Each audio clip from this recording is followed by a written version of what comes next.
Oyez, oyez, oyez. Ladies and gentlemen, please rise.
Please continue to stand for the national anthem.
Please continue to stand.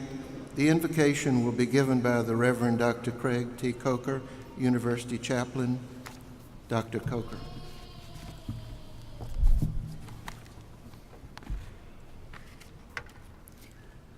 Let us pray. Gracious God, we give thanks for these graduates who have finished their course of study. We are grateful for all those who have walked at their side, for the friendships they have made, the insights they have found, and the knowledge they now possess.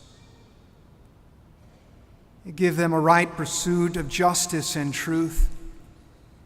Keep them attentive to conscience, servants of the common good, and honest and humble with all. Amen. You may be seated.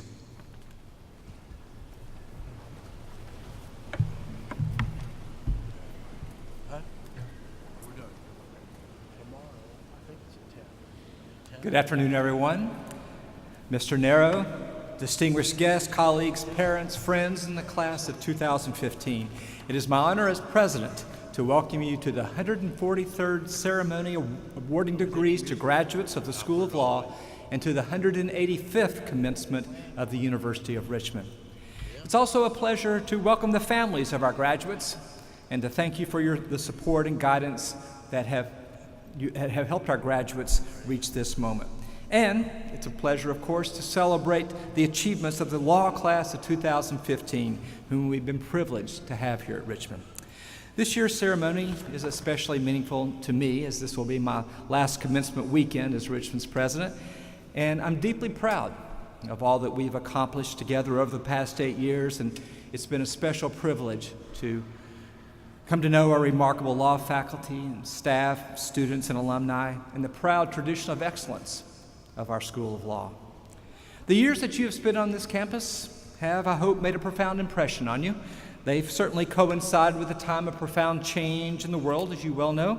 They've been a time in which our country has confronted issues of significant national importance: healthcare, marriage, religious liberty, privacy, immigration, voting rights, and affirmative action, to name a few.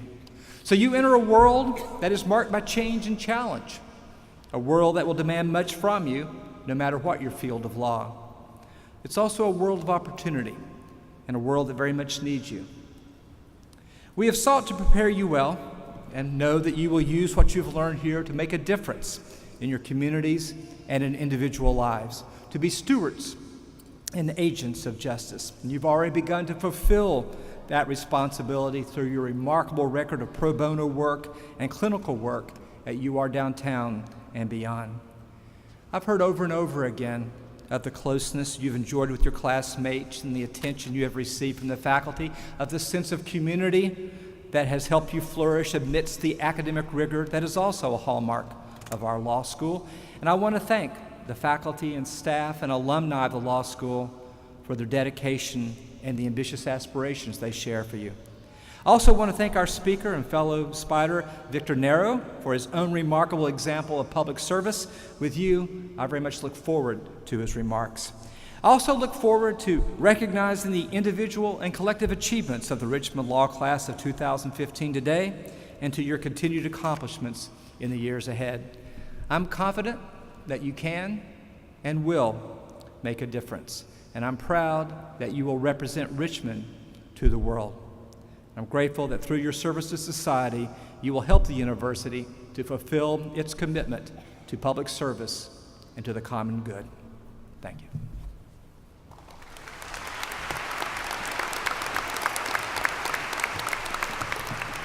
Thank you, Dr. Ayers. On behalf of the faculty and staff of the law school, I too welcome you to the degree ceremony for the class of 2015. We turn now to our first speaker. In keeping with our tradition of active student involvement, we ask the class to select a student to speak on their behalf at this graduation. This year they've chosen Greg Collins. Greg is a member of the Trial Advocacy Board and the Veterans and Military Law Association. He was co-creator of a volunteer program designed to support the legal needs of our local veterans. I look forward to hearing from you. Greg.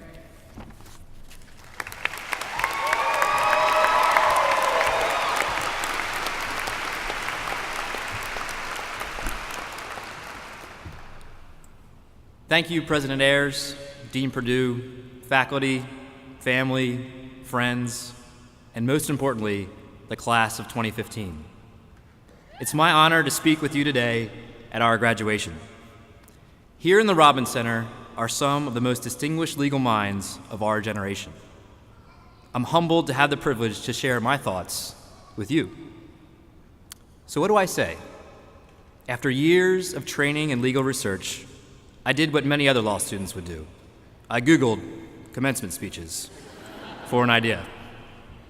Typically, commencement speeches fall into one of two categories: a congratulation or a challenge.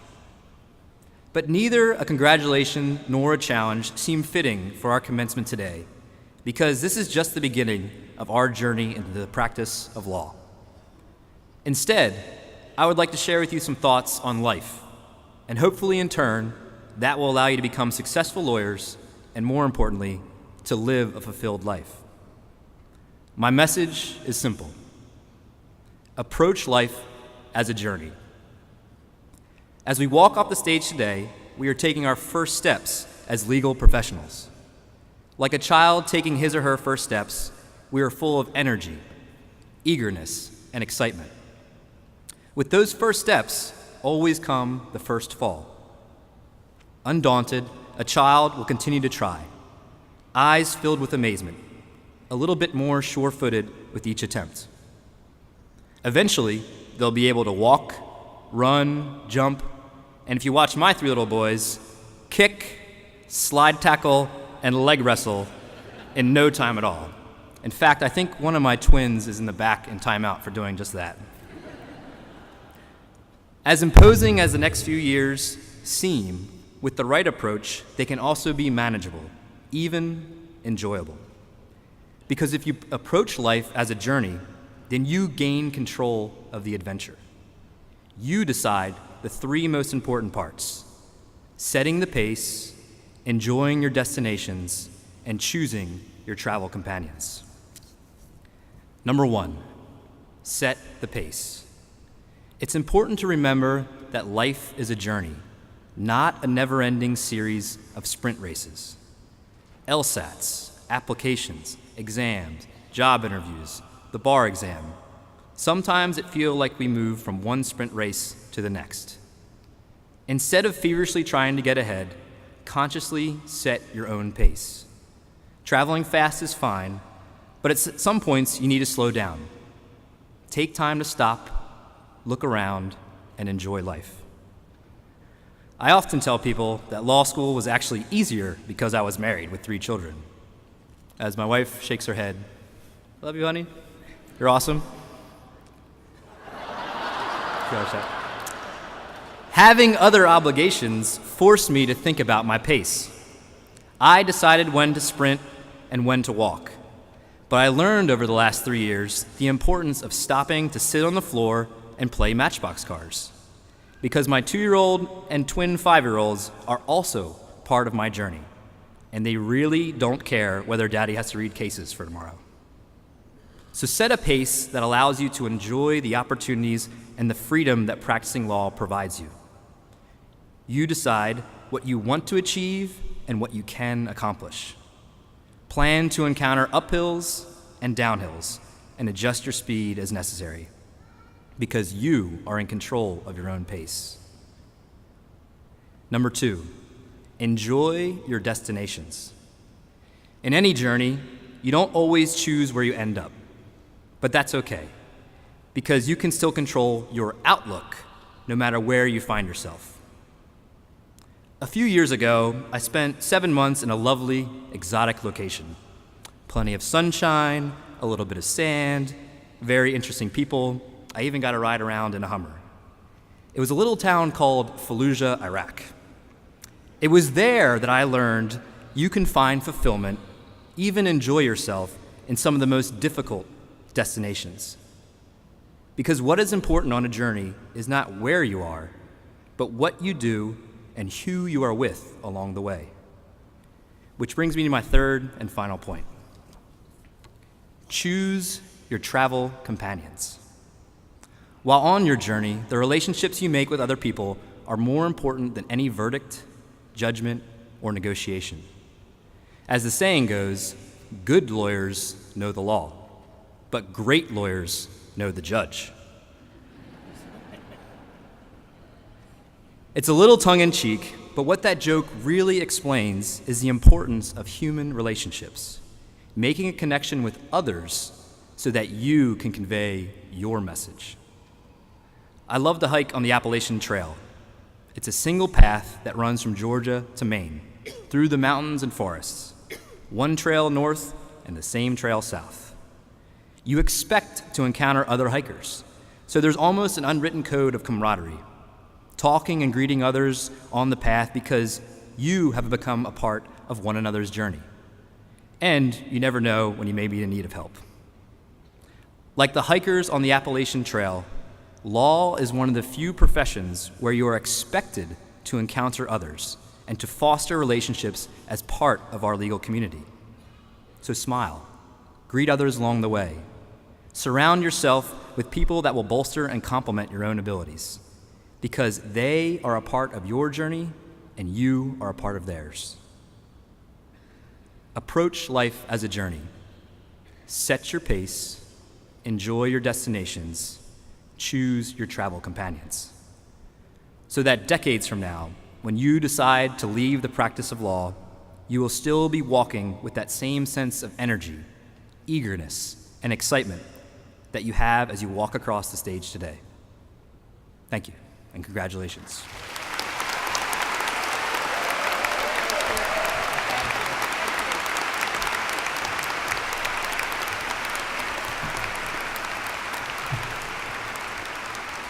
That was terrific. Thank you so much. Each year, the students from the graduating class select a member of the faculty to speak at commencement. This year's faculty speaker is Jack Price. Professor Price joined the faculty in 2008 and teaches in the areas of federal courts, civil rights litigation, and civil procedure. His scholarship focuses on constitutional rights and remedies. While a professor, Professor Price has argued before the Ninth Circuit, the 11th Circuit, and the United States Supreme Court. It gives me great pleasure to introduce my colleague, Jack Price.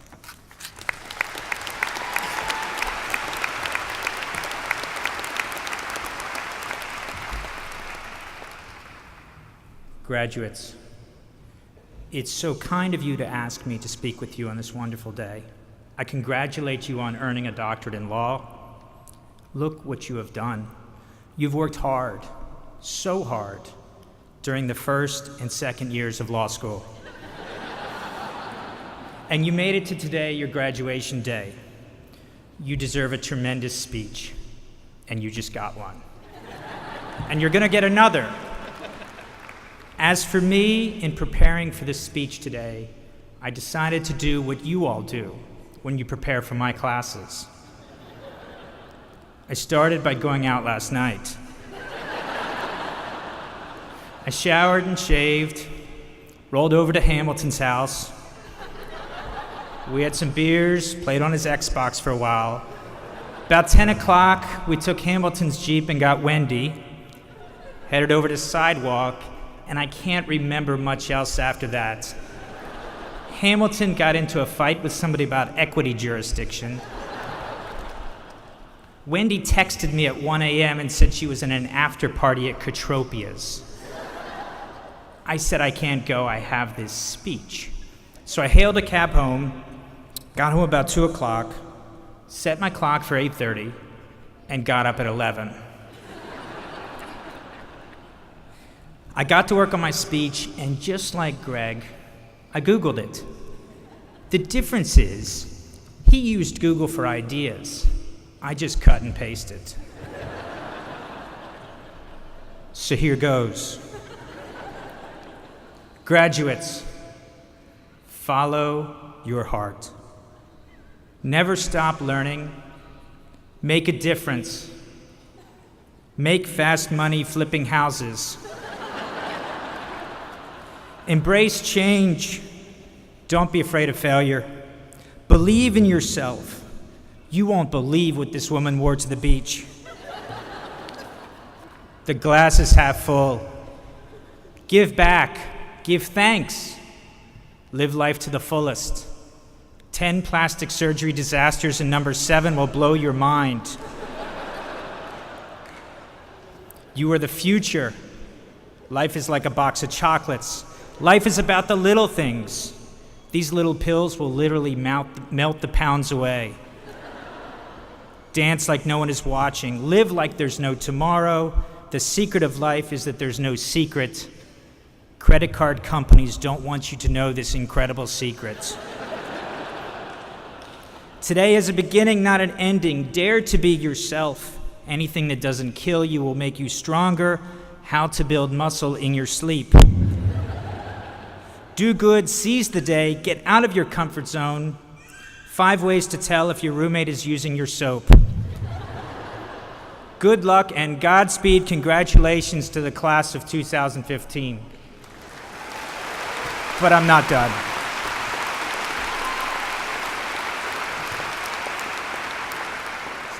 I'm not done. I have plenty of time up here, as a matter of fact. I spend an odd or even a ridiculous amount of time thinking about cliches. I don't know if it's the lawyer in me or not, but I tried to test them out in my mind. Why do we say them? Are they actually true or false? And there's one cliche that has nagged me and led me on a bit of a journey, and that's the one, live life to the fullest. For some reason, I decided to take it seriously. What would it mean, I thought, to live life fully, to be fully alive? So thinking about this drove me to read some about what makes humans distinct from all other life on the planet. Turns out scientists have thought about this for centuries. Once upon a time, the theory was humans were distinct because they can use tools, but that hypothesis fell apart. Other animals are quite adept at using tools. Then there was a theory for a while that humans are distinct because they can laugh. But that was wrong too. Numerous species, it turns out, can laugh.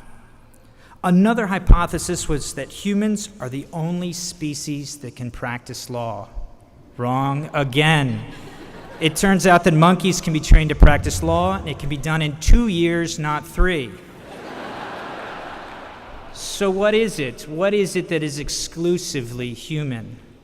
Well, there's a couple things. Language, fine motor skills, the capacity to reason are some examples. But there's one that arguably matters more than all others: our capacity for imagination. Imagination is not simply a nursery school activity where you pretend you're a pirate, or what an inventor does when he or she is trying to make something new. No, imagination is much simpler and much more ubiquitous. It is the act of bringing an idea into your mind. When I say tree and you picture a tree in your mind, that's imagination. Scientists actually call this intentionality. Some living organisms have no intentionality whatsoever. Take the humble worm. As far as we know, he has no idea he's a worm. He can't form true beliefs, and it's only the crudest capacity to understand the dirty world in which he lives. Dogs can do much better. They have some degree of intentionality. A dog can understand that his caretaker has come home, that a cat has run up the tree, and then he can reform those beliefs when the cat runs down the tree or the caretaker leaves. Intentionality in the dog, however, is limited to what scientists call first-order intentionality. This means that although the dog can form beliefs about many things in his world, he can't form beliefs about what other dogs believe. Primates have a much easier time with this. A primate, like the dog, has the capacity to conjure up ideas about his world: where to find food, who is threatening, how to stay dry in a rainstorm. Primates, however, can take it a step further. Primates can engage in what is known as second-order intentionality, which is to say they can form beliefs about what other primates believe. A primate can see a second primate and know without language that the second primate is sad. Humans, not surprisingly, far exceed primates in orders of intentionality. We exhibit not only second-order intentionality, but can take it up to the fifth or sixth order. A human being can know that Susan is sad, not only because Susan said so, but because Susan's friend Kelly is angry because David said mean things to Brian, Kelly's dad. This is truly amazing if you stop to think about it. Humans, unlike all other animals in the world, can figure out not just the beliefs in another person's head, but how those beliefs lead to beliefs in another person's head, and another's, and another's. If you want to know the difference between first-order intentionality and higher-order intentionality, watch the movie Old Yeller with your dog. When Old Yeller dies, you will cry, but your dog won't. The tendency to cry during movies may not seem like much to brag about, but it is. The ability to connect with characters in a movie is the same ability that allows us to form deep connections with each other in real life, to live in large, complex, and culturally rich societies. Look around you. What do you see? I see 1,000 different characters in 1,000 different movies. I see wonderful dramas and comedies and mysteries and romances. I see stories of untold richness unfolding around us, stories that we can enter with a single step. We need only let our mind run loose. Too often, however, I keep my mind on a leash. It is Tuesday, I say to myself. There is much to get done by Thursday. And so the people and their stories shuffle past my door. There they go, the entire cast of Gone with the Wind, and then Rocky Balboa and E.T. and Richard Nixon and Butch Cassidy, and still I sit there looking at my computer, my mind on a leash. So suppose at this very moment, we endeavor to live life to the fullest. We endeavor to imagine the stories that are around us, in here and out there. Imagine, if you will, a graduate sitting over there in the back. She is amazing, not for her grades or for her resume, but for how she has survived in the 33 months since you all arrived on Friday, August 24th, 2012. While she was among us, appearing happy and competent, privately, she was tumbling over the edge of Niagara Falls. While we were talking about constitutional law and contracts, she was in a free fall, and then she was underwater, panicking in cold silence. But then some strange force, either from the center of her or the center of the earth she did not know, pushed her up to the surface. She took a huge breath of air. She looked about herself, quietly taking in the sound and the smell and the feel of the water. And she knew then that, forever on after, she could swim in these waters. Imagine not a student, but a client. He needs your help. It's a contract dispute, but of course it's not really a contract dispute. It's about whether everything will be okay. It's about how to pay the mortgage. It's about the promises he's made, the promises he's broken. It's about losing the money he got from his mom. God rest her blessed soul. It's about making a confession to his wife, to himself, to you. He tells you his story. Imagine what your voice will sound like when you say to him, "I will help you." Imagine the mother sitting up there in the back. For as happy as she is, it's still a bit hard to be here, looking down at you there on the floor, moving one step further into your own world. She remembers so much. The clothes you used to wear, the way your hair looked in the mornings, the way you ate your crackers in tiny bites. She remembers especially the look of your face, perched over a bowl of cereal, milk dripping off your chin, staring back at her with a look on your face that says, "I'm yours forever, Mama." You didn't mean to lie then. You just didn't know. You didn't know that you can't be hers forever. But imagine right now that you could. Imagine that two people could belong to each other forever, sitting across from each other at the breakfast table. There's a guy among you all. Poor guy, he's been holding his breath for an hour now. Like a kid hiding in a closet, he's holding his breath so no one will find out. Find out that he's graduating from law school and, God willing, going to be a lawyer. It can't be true, not this kid. He's just an overgrown skateboarder, a bit of a punk even, not like the rest of us. Why does he dress like that, everyone says? Why does he talk like that? He's thinking right now, I'll grab that diploma and walk right out the door and down the street and over the hill and get on a bus and then a plane, and I won't stop until I'm so far away that I won't have to explain or defend or even think. Imagine if you could grab him by the arm right now and tell him, breathe. You deserve to be here. You deserve to be up there on stage with everyone cheering. So take a breath and stand up. Finally, imagine your teacher. Truth be told, he's glad to be done for the semester, but only because teaching can be so intense. It's not the daily lesson that burdens him, but the doubts that lurk around the edges. How hard to push, how much to demand, how to inspire, how to unsettle, how to create. When the class empties out and he's done gathering questions, he gathers his books and walks to the door. And somewhere in the empty room, there's a ghost whispering to him, did they learn to think like lawyers? Did they learn to think like humans? Thank you and congratulations.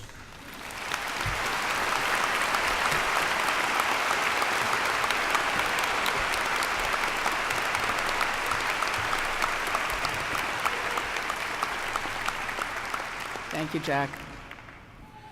Joining us for this happy occasion is Tracy Evans, class of 2008. Ms. Evans is president of the Young Graduates Alumni Association, and she will welcome you as the newest members of the Alumni Association and will introduce our main commencement speaker. Tracy?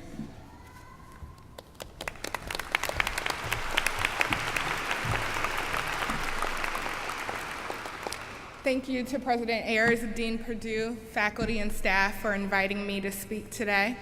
Also, thank you to the graduates for pretending to listen and care what I have to say, even though you have no idea who I am. I appreciate it. When the school asked me to speak, I wanted to tell a joke to make an impression to stand out on a memorable day. All week, I've been preparing jokes and analyzing them like any good lawyer. Last night, I tried a few out on my law school best friend, and even after 2 glasses of wine, she still didn't think any of them were funny. So I don't have a joke for you today.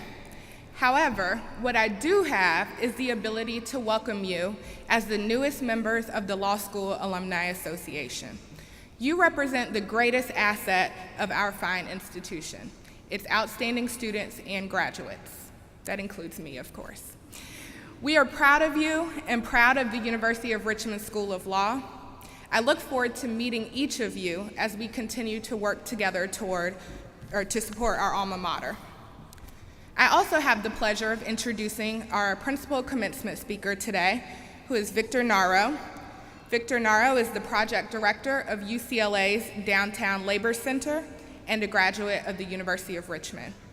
I also had the pleasure of meeting Mr. Naro when I was one of the co-symposium chairs of the Journal of Law and Public Interest.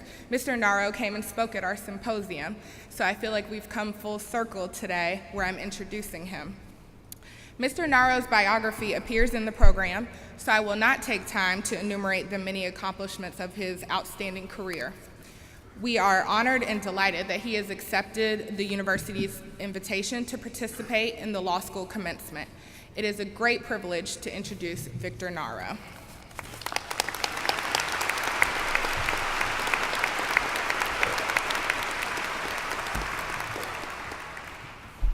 Thank you. Thank you, Dean Perdue, President Ayers, and the faculty at the law school for this opportunity to speak to everyone today. Before I begin, I want to wish my wife a happy birthday. So, thank you. Part of being a good lawyer is remember your significant other's birthday. So I want to remember. And then there's a few folks I recognize that I just want to acknowledge. The great thing about these kind of small law schools is the nurturing of the relationships. And I want to recognize Michelle Rodman and Ann Hodges is somewhere there, and Margaret Basico. I see Dean Murphy way at the end. My work for social justice has been a continuation of the relationship I've developed with them over the years, and they've helped guide me to be the person I am today in many ways. So thank you. Brothers and sisters from the graduating class, I'm grateful again to be standing before you today. I want you all to take a deep breath and exhale slowly. And think about the present moment, the here and now, where your families, friends share in this moment between you and your classmates. Your reflection of the past 3 years is really an appreciation of this moment that we have together. So please let it go by very slowly so you can enjoy it to the fullest. You have earned your moment. The past week was one of deep reflection for me in preparation for this moment. I was sitting there back in 1991, sitting in one of the seats that you're sitting in today. And, just to give you a sense of how long ago that was, I was part of the last generation of graduating law students that did everything with manual research. Westlaw and Lexis didn't come into the picture until the following year. So appreciate what you have today. An electronic typewriter was my laptop. There were no such things as laptops.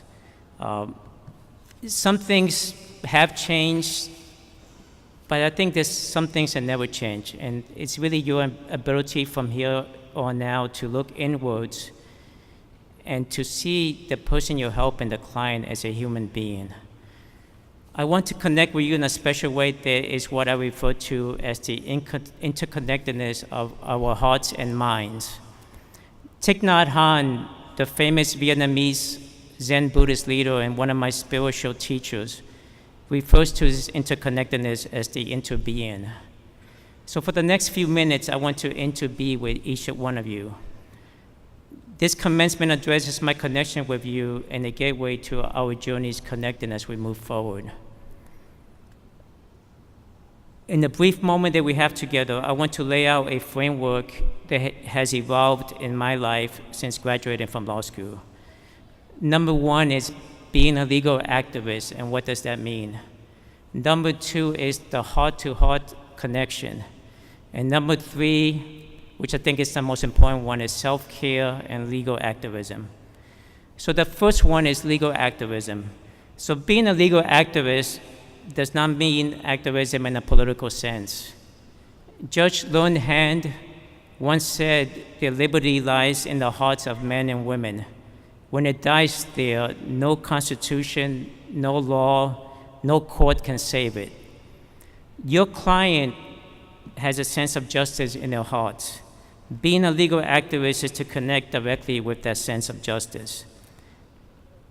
You have the potential to bring the law to life for them and create a sense of hope and a sense of empowerment. Each one of you will be a legal activist no matter what area of the law you will find yourself in your journey. Mohandas Gandhi, one of the great leaders of the 20th century, who was a lawyer himself, once said that my message is my life. The way you carry out your work as a legal activist in the future will be your life message. Always be mindful of that in your daily work as a lawyer. Part of being a great legal advocate is to have the deep knowledge of the law, analyze the situation, and apply the law. But that's just part of it. The other part is the ability to connect the law to the heart of the person that you are trying to help, to make the law come to life, and to bring aliveness to that person. The second concept is heart-to-heart connection. Interconnectedness between all of us is an important and indispensable part of a legal activist's life. During the process of legal activism, we become interwoven with the lives of those around us. In reaching such a potential human relationship, we are able to stir the goodness inside of us to become the focal point from which we are connected. St. Francis of Assisi, my other spiritual teacher, saw love as a driving force that enabled us to connect with our goodness and share it with others. This is true solidarity in action, sharing our struggles, our burdens, joys, and victories with one another. Active listening is a part of this. We must learn to engage in active listening with our hearts, which will then enable us to speak through compassion and love in speech, and not anger, frustration, or fear. Really listening and hearing without judgment is a gift we can give to each other to enhance all of our lives.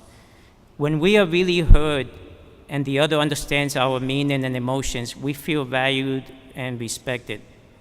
And this is a condition necessary for true love and true happiness. There's no more precious gift to give or receive than to listen to the words of another.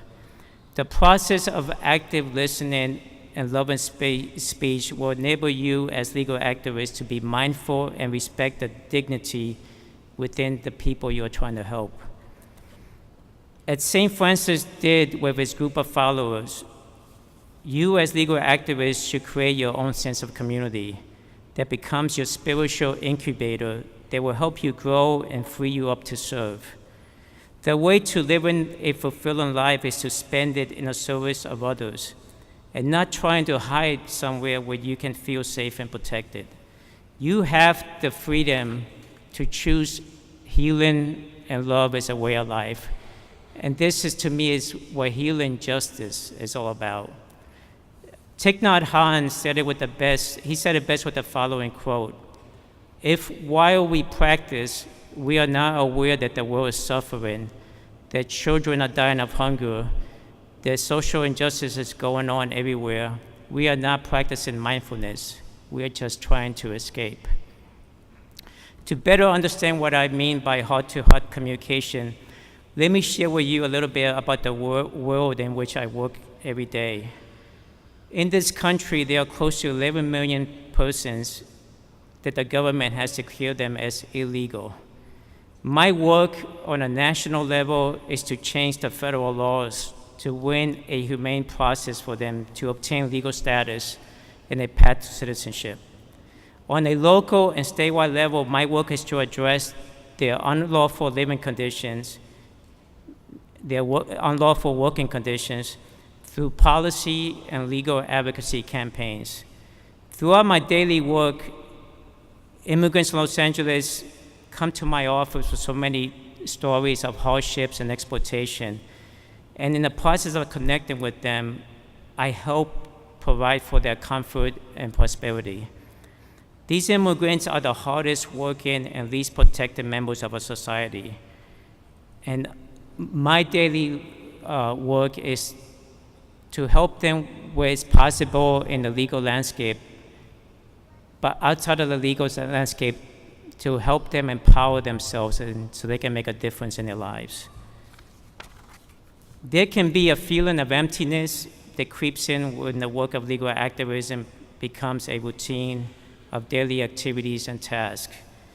A framework of spirituality and mindfulness enables one to reflect and focus on the interconnectedness that we have with our inner selves and with those around us. Much of our daily work as legal activists is about the fragility of life and not knowing what's going on or what will happen next, but in the end, relying on our inner strength to believe that life is inherent in everybody that we help. This helps us to realize that it is the relationships within our daily work that should become the central focus. There is really no meaning in a task or activity unless there is a deep interconnection within yourselves and with one another in your legal activist work. Always remember that the people you meet along the way in your journey are dealing with their own hopes and fears. Everyone you meet loves something, has lost something, or fears something. Your client will be a mother, a father, or some other family member. He or she will live in a community with its own hopes and fears. Remember that the legal profession by its nature is based on adversarial relationships. But that does not mean that in the process of being the best possible legal advocate for your client that you forego compassion and humility. Gandhi once said that your nonviolence must shine through your speech, through your action, and through your general behavior. He then goes on to say that nonviolence is not like a piece of garment that you can put off and take off. Its seat is in your heart, and it must be an inseparable part of your being. This, for me, is true legal activism in action. The final framework that I present for you as you move forward is the concept of self-care and legal activism. This one is the closest to my heart as someone who has suffered mental and physical setbacks of burnout over the years. Your life journey up to now and what comes next is the culmination of so many relationships, friends, mentors, and others, each one having a unique, special place in your heart. Thich Nhat Hanh teaches us that until we are able to love and take care of ourselves, we cannot be of much help to others. What does this mean for you as a future legal activist? As legal activists, it is incumbent upon us to find a unique balance between self-care and service. We must find this balance for ourselves, our families, our friends, and our community. Our spaces for self-care and self-retreat become a critical part of our work as legal activists. As legal activists, we must find our own unique balance between self-care and service. We need to be able to disconnect and enter into our own periods of self-reflection and renewal in order to have lasting, meaningful impact as legal activists. You have a special gift that you are taking with you today as a future legal activist, but share that gift with others.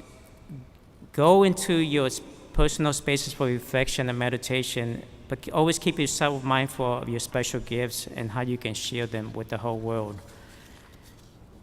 As legal activists, you will constantly be facing the dilemma of extending yourselves emotionally, physically, and spiritually because of the great demands placed upon us by communities in need of justice.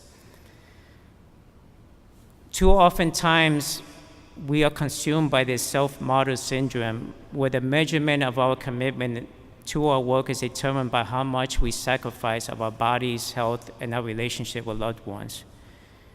You must never sacrifice yourself to the level of jeopardizing your healthy bodies, your healthy lives, and your healthy balance. Your ability to do work as a future legal activist is relying on your physical capacity and your health. There should be no disconnection here. If you are unhealthy, you are limited to what you will be able to do as legal activists. Healthy body, mind, and spirit should equate healthy legal activisms.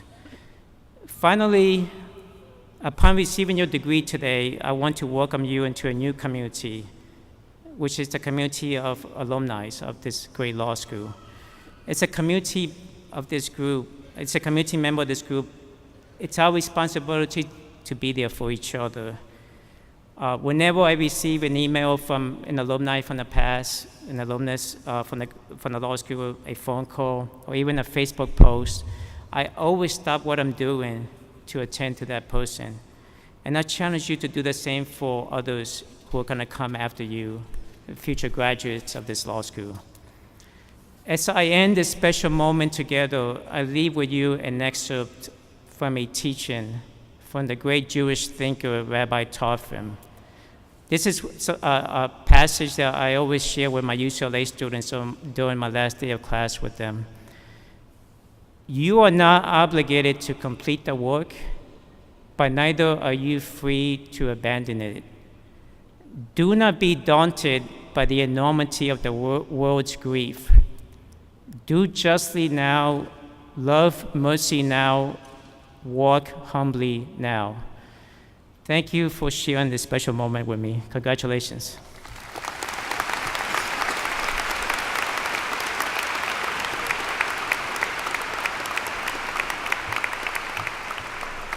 Thank you so much, Victor. And let me add a special note of thanks to Mr. Naro for his generous gift to each graduate of a copy of his book, Living Peace, Connecting Your Spirituality with Your Work for Justice, that's on your chair.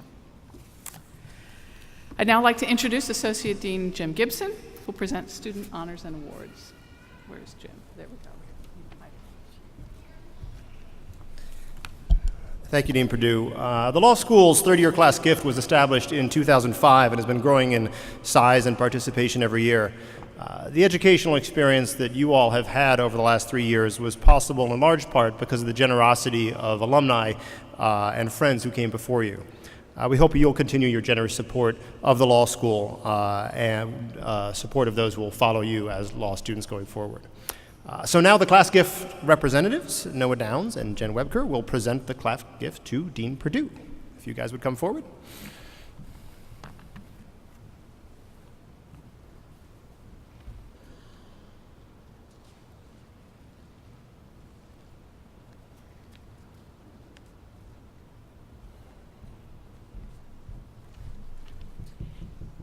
Dean Perdue, on behalf of our class, and especially on behalf of the section with the highest class participation, Section 2. Woo! It is our honor to present you with our Class of 2015 gift. Thank you so much.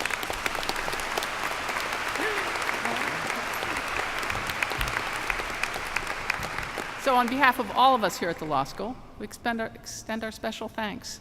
Your education is made possible by those who've come before you, and we're very grateful that you're continuing that by giving forward to the next generation. Thank you.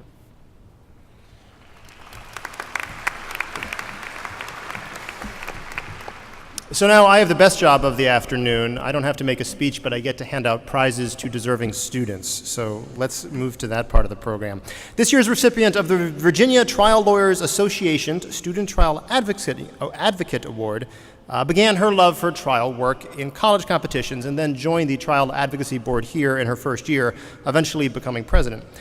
She was winner of the 2013 Virginia Trial Lawyers Association competition, a finalist in the 2013 American Association of Justice Regional Competition, and a quarterfinalist in the 2015 Costello Criminal Trial Advocacy Competition.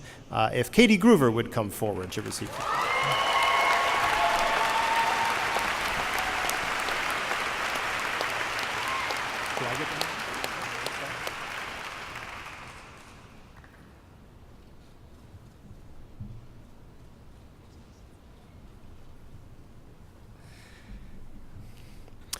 The recipient of the International Academy of Trial Lawyers Student Advocacy Award, oh, I'm sorry, another round for Katie,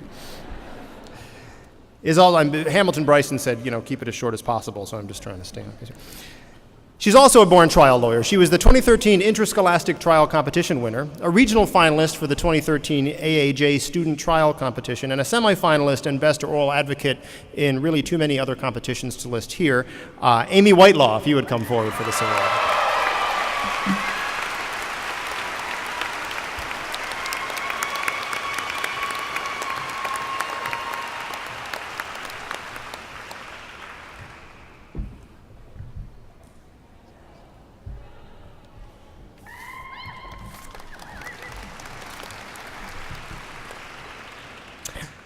I'm proud to announce the names of the graduating students receiving the honor of the designation of the Order of the Barrister, which also recognizes excellence in advocacy.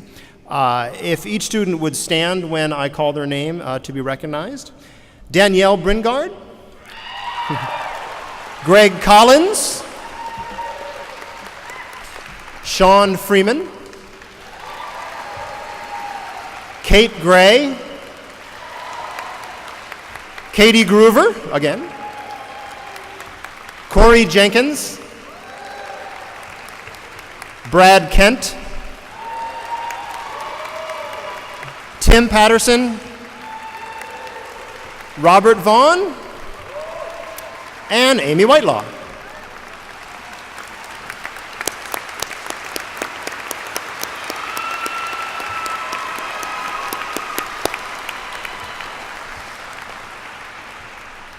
The winner of this year's Family Law Award has devoted herself to the practice of family law throughout her time in law school. She did an extraordinary job during her time in the Family Law Clinic and will be receiving her family law certificate upon graduation. A devoted advocate who's planning her career in family law. If we could have Andrea True at the podium, please.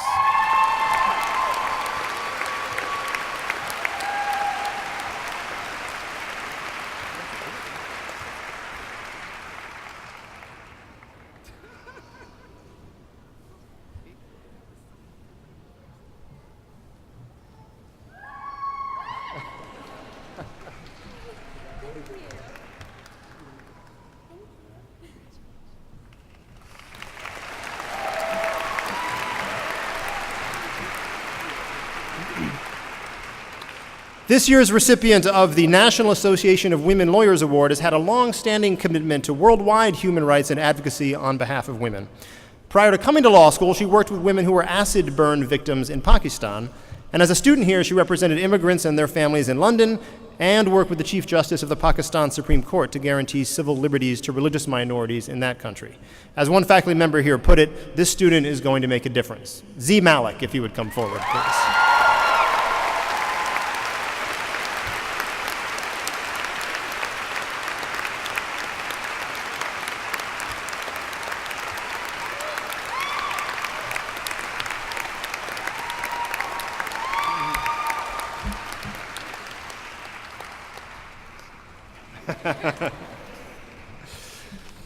The American Bar Association Bureau of National Affairs Award for Excellence in the Field of Intellectual Property goes to up to 3 students who have demonstrated superior academic performance in intellectual property law. This year's winners are all on track to receive the school's intellectual property certificate with distinction. If I could be joined on stage by Mo Ahmad, Walton Milam, and Jessica Swager, please.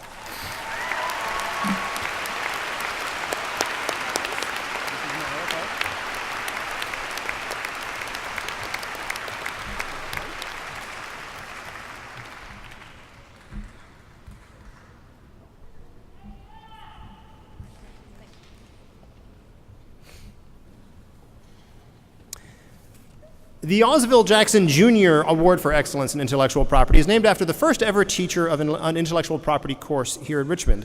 Sponsored by the Greater Richmond Intellectual Property Law Association, it goes to the student who has made the biggest contribution to the IP program, both in and outside the classroom. This year, the association was kind enough to allow us to give the award to two very deserving recipients. If we could see Hank Fisher and Billy Raska, please.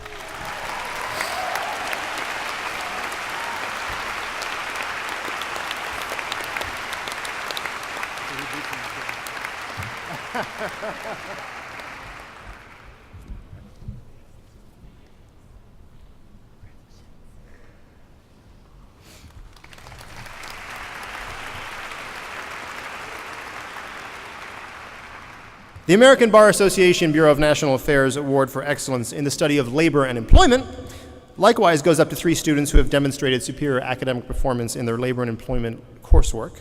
If we could have Laura Bedson, Christina Ferris, and Chris Jacob, please.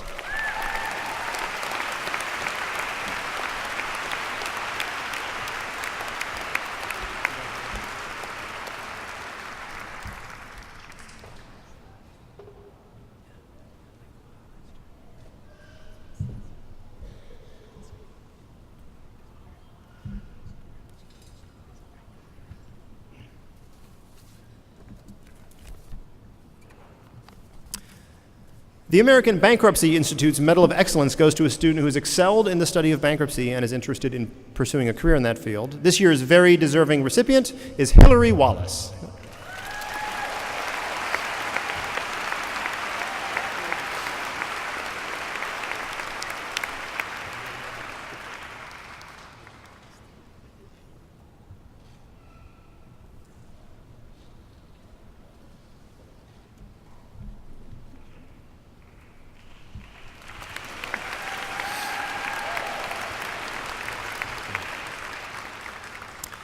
The T.C. Williams Law School Scholarship Award goes to the student who has made the most significant contribution to legal scholarship.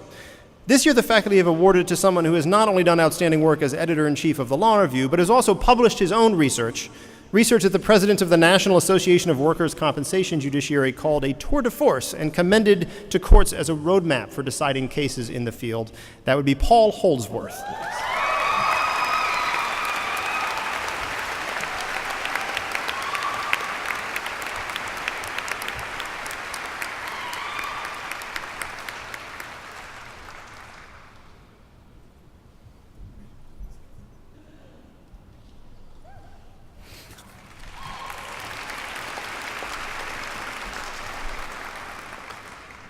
There are 2 winners for this year's Oral Brown Award for Clinical Excellence in the Children's Law Center.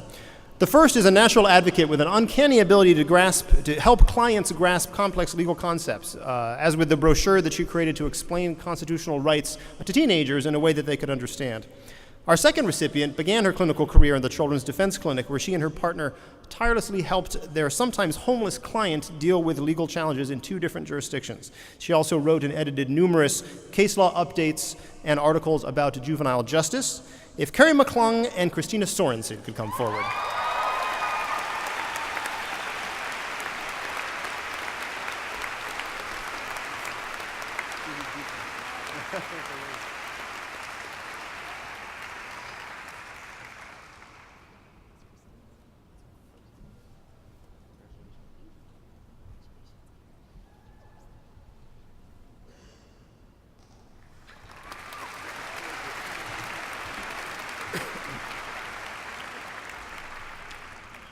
The Codelip Medal goes to the graduating student who had the highest grade point average in the class at the end of the second year, which is as good as it gets at this point because faculty are still working on third-year grades.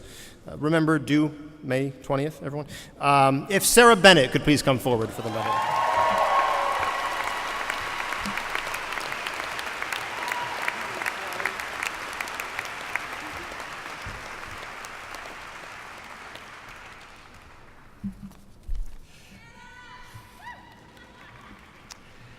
This year, the faculty has awarded the Public Interest Law Association Pro Bono Award to 2 students. Both have been committed to community engagement literally since day one, as they both volunteered for the service project that took place during their first-year orientation. Their respective pro bono commitments have mirrored each other closely. They've both volunteered for the Pro Bono Immigration Program, the Legal Aid Justice Center, and have been very involved in mentoring children in the Richmond area. If Emma Hilbert and Leah Sigler would please come forward.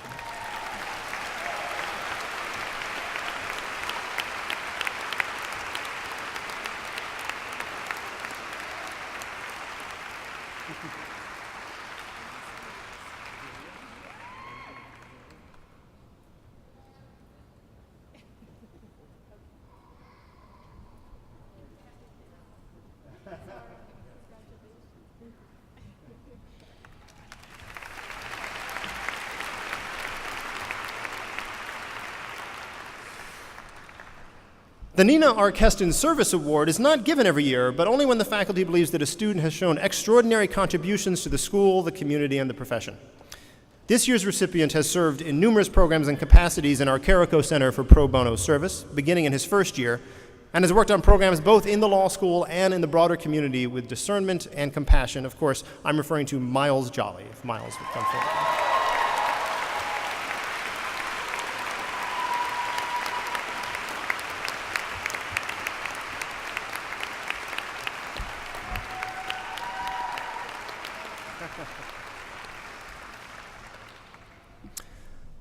Finally, this year's winner of the Charles T. Norman Award for the best all-around graduating student has been exceptional throughout her time at the law school. She's served on the Law Review, the Lewis F. Powell Jr. Inn of Court, the Leadership Council on Legal Diversity, the Career Development Advisory Board, and the Legal Food Frenzy. It's possible that the cords around her neck are weighing her down. But the students will know her best as president of the Student Bar Association, who in numerous ways gave the SBA an even more focused, student-centered purpose. I'm talking, of course, about Mamie Donahue.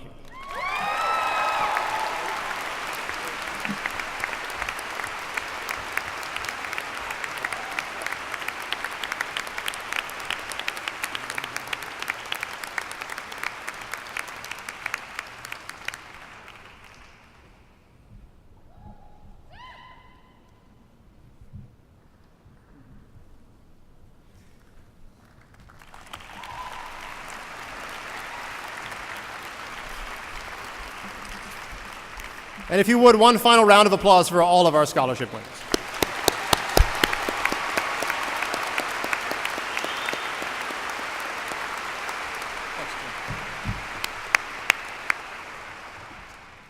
Thanks very much, Jim.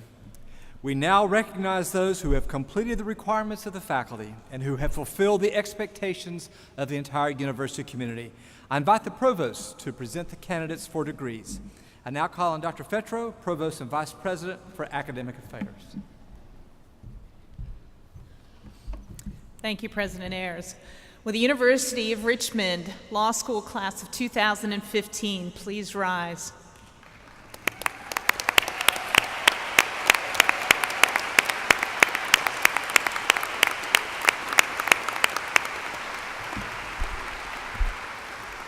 Mr. President, on behalf of the faculty of the University of Richmond School of Law, I have the honor to present these candidates for the degree Juris Doctor. By virtue of the authority vested in me by the Board of Trustees, and upon the faculty's recommendation of completed requirements, I confer upon you the degree of Juris Doctor of the University of Richmond with all the rights, privileges, and responsibilities appertaining thereto. Congratulations.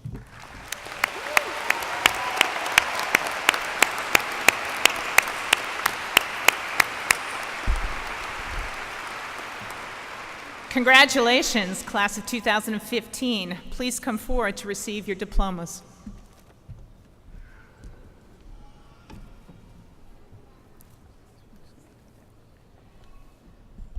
Paniota Calamaras.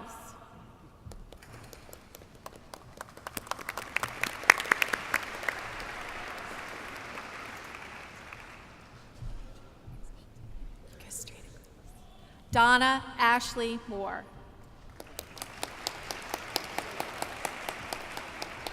Megan Jean Paget Brown.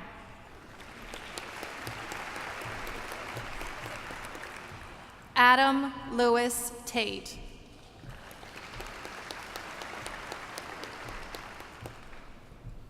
We now recognize the candidates for the Juris Doctorate degree from May of 2015. Rachel Renee Cloud de Sutter Adamo.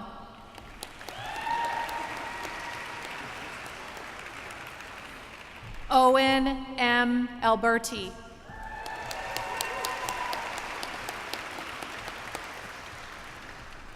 Saoud Al-Dasari.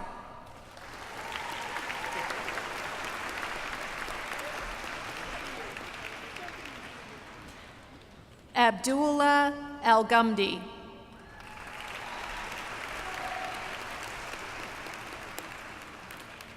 Cheryl Marie Atchison.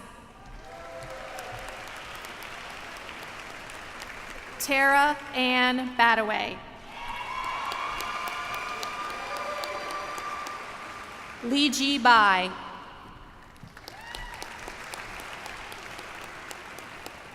Laura McCabe Bedson. J. Brandon Benchoff. Sarah Ray Bennett. Alexander Ian Barney. Lauren Suzanne Bernstein. Zachary Scott Barry.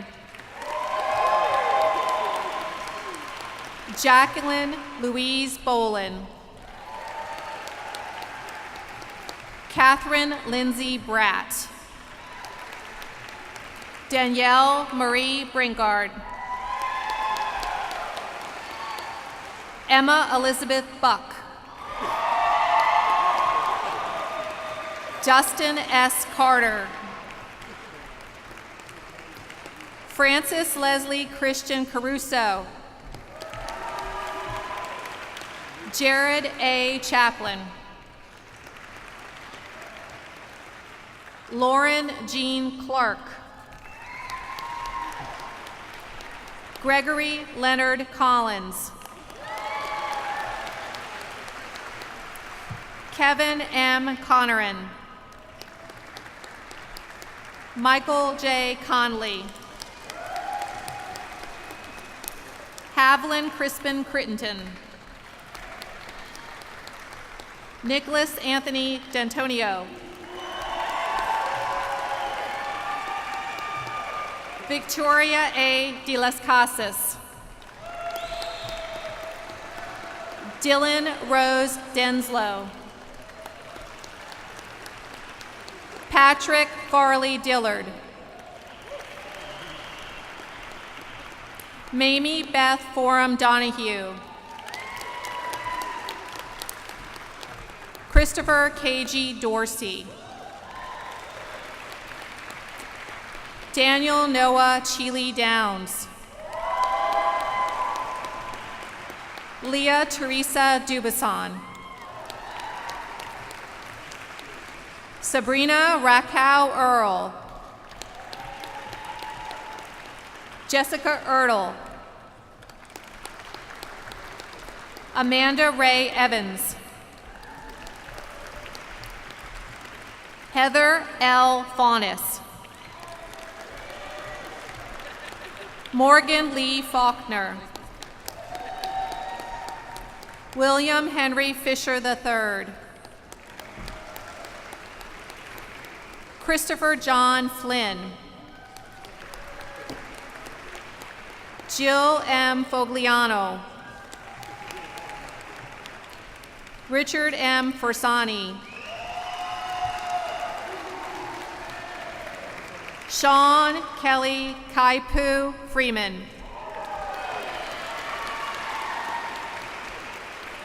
Barry Downing Gabby.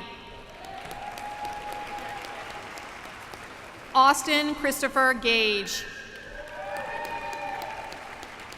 Kelly Lynn Gaines. Stephen Michael Geisinger. Catherine Meade Gray. Garland Gray III. Nathaniel Brooks Grayard. Catherine Elizabeth Groover. Spencer J. Gould. Holly Michelle Gunn. Joshua B. Harris. Andrea Warner Hart. Charles Waverly Hazelwood III. Emma Eileen Hilbert. D. Paul Holdsworth. Catherine Q. Holmberg. James Jun Suk Ha. Mohammed Saeed Ahmad. Corey M. Jenkins. Miles D. Jolly. William Henry Malore Jones. Jonathan Beck Jordan. J. Aaron Kelly. Donald Bradley Kent Jr. Aubrey Caitlin Keel. Samuel Christopher Oliver Dewey Cott. Andrew M. Larson. Sylvia S. Lee. Brittany Lynn Lemons.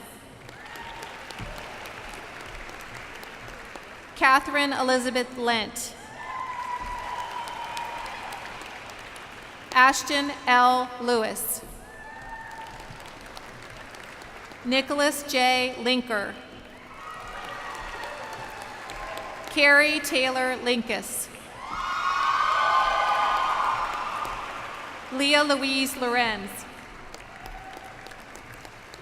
Kayleen M. Lovell. Stephen David Lozier. Alexandra Michelle Lyden. Jeffrey E. Lynett. Anna Makowitz. Shaharazad C. Malik. Catherine Alice Martin. Christian Mathers. Lauren Elizabeth Maxey. Jasmine Renee McKinney. Spencer Paul Mead. Joseph Walton Mylam III. Kevin David Milgram. Jeffrey P. Miller. Robert K. Miller Jr. William M. Miller. Robert E. Mitchell IV. Christy Morgan No. Sean P. O'Fallon. Orrin Davis Oki V. Sarah Daniel Padway. Timothy David Patterson.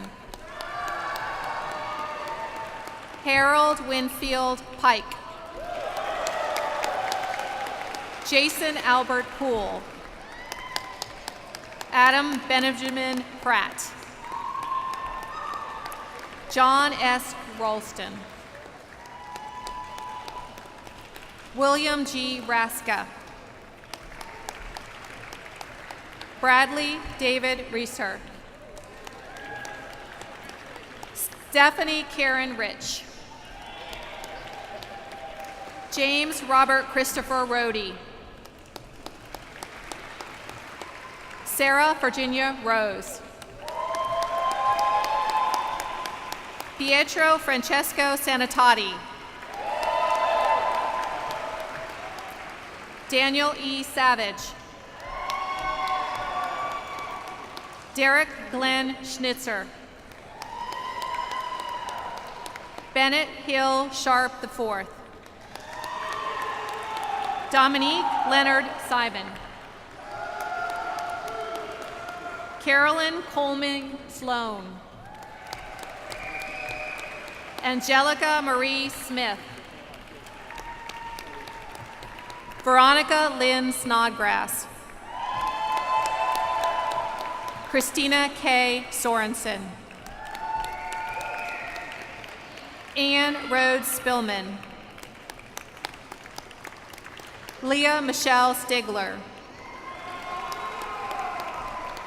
Christina Joanne Stein. Francis Alexander Sutherland III. Jessica Ann Swagger. Roger F. Tang. Catherine Lee Taylor. Brooke Page Taylor Street. Malcolm W. Thomas. Andrea Marie True. Marina Mason Van Orden. Robert Turnbull Vaughn III. Ann Curtis Saunders Vinson. Benny Allen Wall. Hillary Alexis Wallace. Travis Graham Ward. John Leslie Wofford. Chelsea Higgins Vaughn Webster. Amy Sarah Whitelaw. Caitlin A. Woodcock. Lauren Nicole Wright. Jennifer Ellen Webker. Carly Elizabeth Weish. Matthew A. Young. Victoria Page Young. Ding Chao Zhong. Gao Shui. The following candidates are receiving their degrees today from various family members who are alumni of the University of Richmond. Christina Joanne Ferris, presented by her father, Raphael E. Ferris, Richmond Law Class of 1982.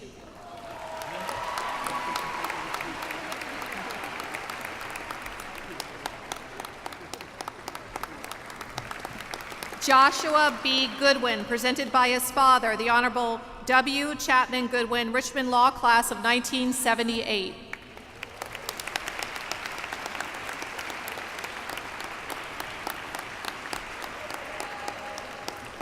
Mary Charlotte Horner, presented by her uncle, Charles T. Horner III, Richmond Law Class of 1968.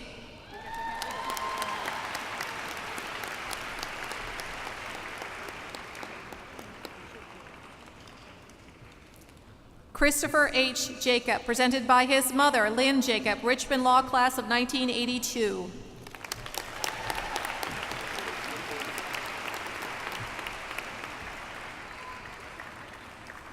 Our next presenter was scheduled to receive his own LLM degree from Duke University today, but instead chose to be here to present to his fiancée. Carrie Jean McClung, presented by her fiancé, Mike McCullum, Richmond Law Class of 2013.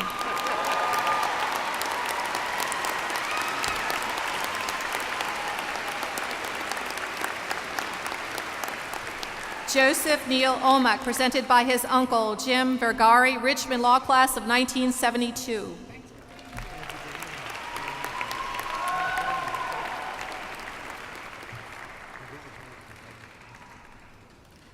Scott Andrew Signer, presented by his brother, John Joseph J.J. Signer, Richmond Law Class of 2013.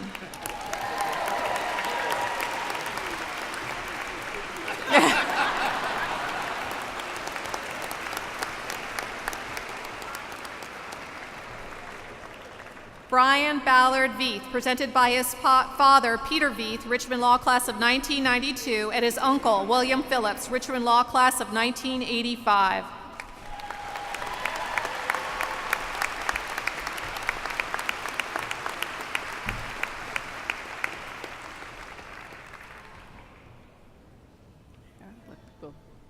Dean Henderson, thank you for reading all those names.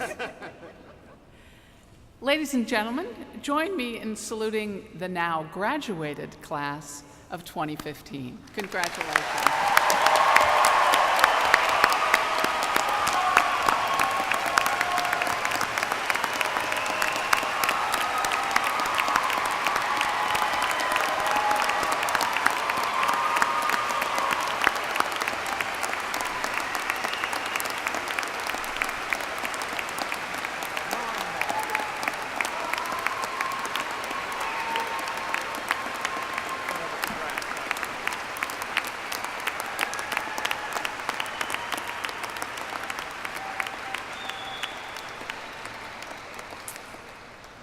Before we turn to the benediction, there are two thank yous that are in order.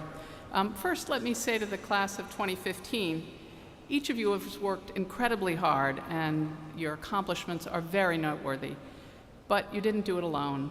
You had the help and support of parents and spouses and friends and family who are here to celebrate this very happy occasion. But may I suggest you turn and give your thanks to each of them. Please, thank you all.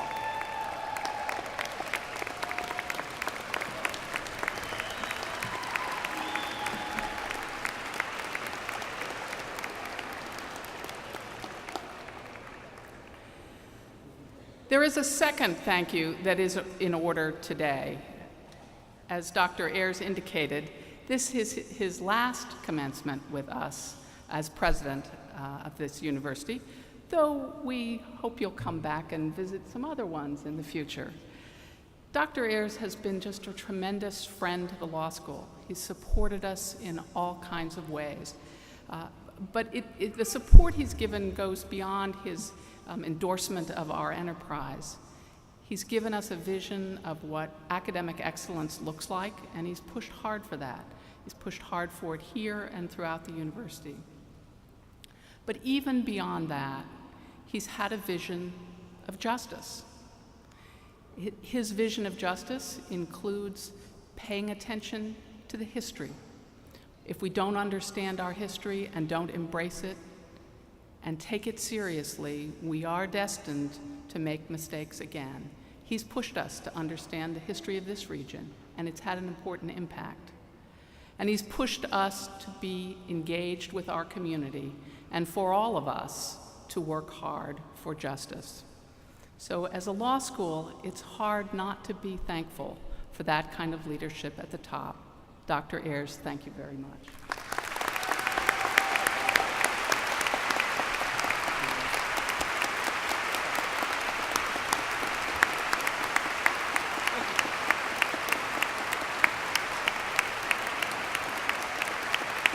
And now, if you will stand as you are able, we turn to the benediction.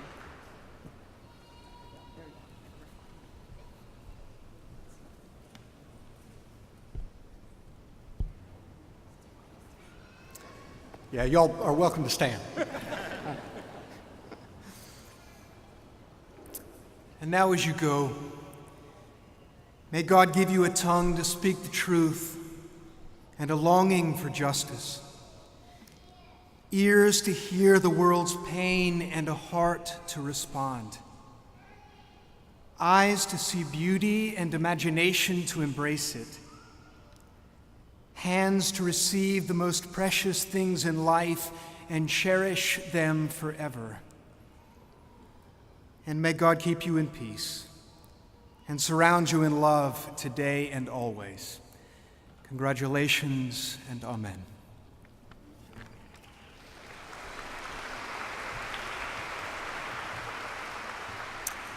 This concludes the graduation ceremony. Please remain seated as the platform party and students recess, and then join us for a reception out on the patio of the Robbins Center. Thank you all.